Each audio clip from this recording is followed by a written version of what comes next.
धनंजय एक कबाड़ी की दुकान चलाता था। वो लोगों से कबाड़ खरीदता और उसे बेचता था। उससे उसकी बहुत कमाई तो नहीं हो पाती थी, लेकिन उसके और उसके परिवार का गुजारा हो जाता था। उसके परिवार में वो और उसकी बूढ़ी माँ सुशीला रहते थे। धनंजय भगवान श्री राम का परम भक्त था। वो रोज सुबह उठकर भगवान श्री राम की पूजा करता। उसके अंदर बहुत उत्साह था। वो इस बात से बहुत खुश था कि अयोध्या में भगवान श्री राम के मंदिर की प्राण प्रतिष्ठा की जा रही है।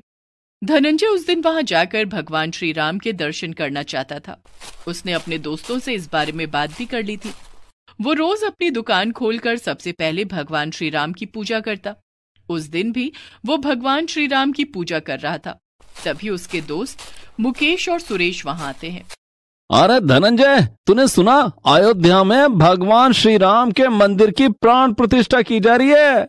हाँ मुकेश, और मैंने तय किया है कि हम तीनों दोस्त अयोध्या जाएंगे और उस दिन भगवान श्री राम के दर्शन करेंगे। हाँ, हम तीनों वहां चलेंगे। मंदिर की प्राण प्रतिष्ठा में बस कुछ ही दिन बाकी रह गए। तू चलने की तैयारी कर ले। हाँ दोस्त, मैं तो तैयार हूँ। भगवान श्री राम के दर्शन करने में मैं तनिक भी देरी नहीं करूंगा। भगवान श्री राम के नाम मात्र में इतनी शक्ति है कि मैं जब भी किसी मुश्किल में होता हूं ना, भगवान राम का नाम लेने से मेरी मुश्किल दूर हो जाती है। तीनों दोस्त आपस में तय कर लेते हैं कि वे भगवान राम मंदिर के प्राण प्रतिष्ठा समारोह में अयोध्या जाएंगे और भगवान राम के दर्शन करेंगे। उस दिन शाम को दुकान बंद करने के बाद धनंजय घर आता है और अपनी माँ सुशीला को सारी बात बताता है। ये तो बहुत अच्छी बात है बेटा, तू भगवान राम के दर्शन करने जरूर जा। भगवान राम तेरी सारी तकलीफें दूर करेंगे। लेकिन उस दिन सुशीला की तबीयत कुछ खराब थी। वो खांस रही थी। माँ, तुम्हारी तबीयत खराब है, चलो तुम्हें डॉक्टर के पास ले जाता हूँ। नहीं बेटा, बस जरा सी खांसी ही तो है, ठीक हो जाएगी। ठीक है, तो मैं तुम्हारे लिए खांसी की दवाई ले आता हूँ। धनंजय बाजार जाता है और सुशीला के लिए खांसी की दवाई लेकर आता है। माँ, ये दवाई खा लो, इससे तुम्हारी तबीयत ठीक हो जाएगी। सुशीला दवाई खा लेती है और दोनों माँ बेटे खाना खाकर सो जाते हैं। दूसरे दिन सुबह सुबह सुशीला की तबीयत ज्यादा बिगड़ गई थी। वो बुरी तरह से खांस रही थी और उसे सांस लेने में तकलीफ भी हो रही थी। माँ, तुम्हारी सांस फूल रही है, चलो डॉक्टर के पास चलो। धनंजय ने सुशीला को उठाने की कोशिश की तो उसने देखा कि सुशीला को तेज बुखार भी है। धनंजय सुशीला को एक रिक्शे पर बिठाकर अस्पताल ले जाता है। अस्पताल में इन्हें निमोनिया हो गया है, इन्हें जल्दी अस्पताल में भर्ती करना पड़ेगा, नहीं तो इनकी जान भी जा सकती है। लेकिन इनके इलाज में काफी खर्चा आ जाएगा। डॉक्टर साहब, आप खर्चे की चिंता मत कीजिए, मेरी माँ का जल्दी इलाज करके इन्हें ठीक कर दीजिए। मेरी माँ के अलावा कोई नहीं है। डॉक्टर सुशीला को अस्पताल में भर्ती कर लेता है। सुशीला के इलाज में काफी पैसे खर्च हो जाते हैं। यहाँ तक कि धनंजय को कर्ज भी लेना पड़ता है, लेकिन इसके बाद भी सुशीला की हालत में कोई खास सुधार नहीं आ रहा था। धनंजय अपनी माँ की तबीयत को लेकर बहुत परेशान हो रहा था। उसने काफी दिन से अपनी दुकान भी नहीं खोली थी। इनके इलाज के लिए अभी 10,000 रुपए और चाहिए। 10,000 रुपए? ठीक है डॉक्टर साहब, मैं कुछ इंतजाम करता हूँ, लेकिन आप माँ के इलाज में कोई कमी नहीं करना। धनंजय अस्पताल से बाहर आता है और सोचता है, कई दिन से दुकान भी नहीं खोली, आज दुकान खोलता हूँ, शायद कुछ कमाई हो जाए। धनंजय ने उस दिन अपनी दुकान खोली। हमेशा की तरह वो सबसे पहले भगवान श्री राम की पूजा करता है। जय श्री राम, जय श्री राम, जय श्री राम, जय श्री राम। हे प्रभु, मेरी मदद करो। वो पूजा कर ही रहा था कि उसके दोस्त मुकेश और सुरेश वहां आ जाते हैं। अरे धनंजय, तू चल रहा है ना? परसों अयोध्या में भगवान श्री राम मंदिर की प्राण प्रतिष्ठा हो रही है। हम दोनों तो तैयार हैं। हमने अपना सामान बांध लिया और टिकट भी करवा लिया है। हमने तेरा टिकट भी करवा लिया है, कल शाम की ट्रेन है। नहीं दोस्तों, तुम दोनों जाओ, मैं नहीं जा सकता। लेकिन क्यों? तू क्यों नहीं जा सकता? तू तो कितना खुश था कि भगवान श्री राम मंदिर की प्राण प्रतिष्ठा हो रही है। दोस्तों, मेरी माँ की तबीयत बहुत खराब है, वो अस्पताल में भर्ती है। उनके इलाज के लिए मुझे कुछ पैसों की जरूरत है। मेरे पास जो पैसे थे वो उनके इलाज में खर्च हो गए। मैं उन्हें इस हाल में अकेला छोड़कर नहीं जा सकता। लेकिन दोस्त, कहते हैं कि पहले से कहकर अगर भगवान के दर्शन को नहीं गए तो भगवान नाराज हो जाते हैं। भगवान भी अपने भक्त का इंतजार करते हैं। अगर तू नहीं जाएगा तो भगवान श्री राम को बुरा लगेगा। तू मेरी बात समझने की कोशिश कर मेरे दोस्त, मैं नहीं जा सकता। धनंजय ने अपनी जेब से 200 रुपए निकालकर अपने दोस्तों को दिए और कहा, मेरी तरफ से भगवान श्री राम को प्रसाद चढ़ा देना। ठीक है दोस्त, हम चलते हैं। धनंजय अपनी दुकान में बैठा ग्राहकों का इंतजार करने लगा। तभी उसके पास एक युवक आता है। भैया ये पंखा ठीक हो जाएगा क्या? अभी देखता हूँ साहब।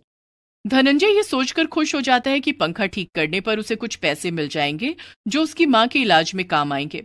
भैया ये पंखा मेरे दादाजी का है, आप एक काम करो, ये पंखा आप रख लो और इसके बदले में आप मुझे पैसे दे दो।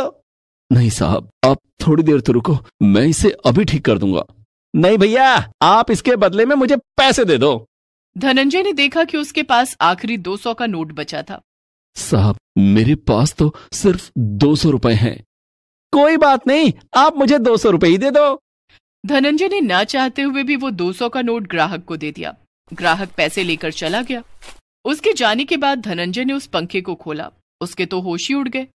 पंखे के अंदर से ढेर सारे सोने के गहने निकलने लगे। धनंजय ने उन गहनों को अपने पास रख लिया और उस ग्राहक की खोज में निकल गया। पता नहीं वो कौन था, ये गहने उसके दादाजी के हैं। इन गहनों को उसे वापस करना होगा। धनंजय उस ग्राहक को काफी ढूंढता है, लेकिन ग्राहक उसकी आंखों से ओझल हो जाता है।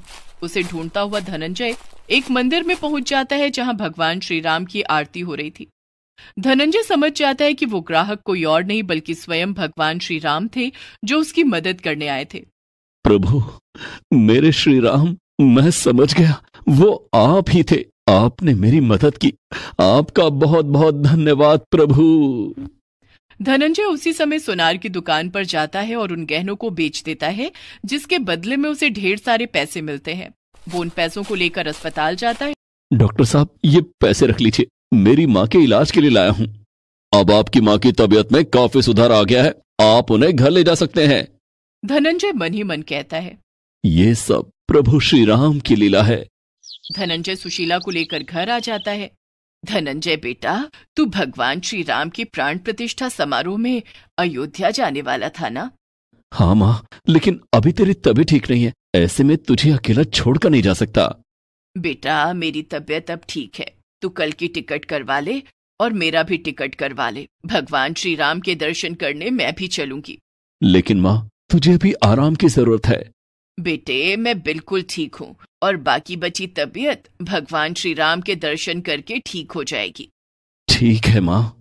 दूसरे दिन धनंजय अयोध्या जाने के लिए टिकट करवा लेता है और अपने दोस्तों को फोन करके बताता है कि वो भी अयोध्या आ रहा है।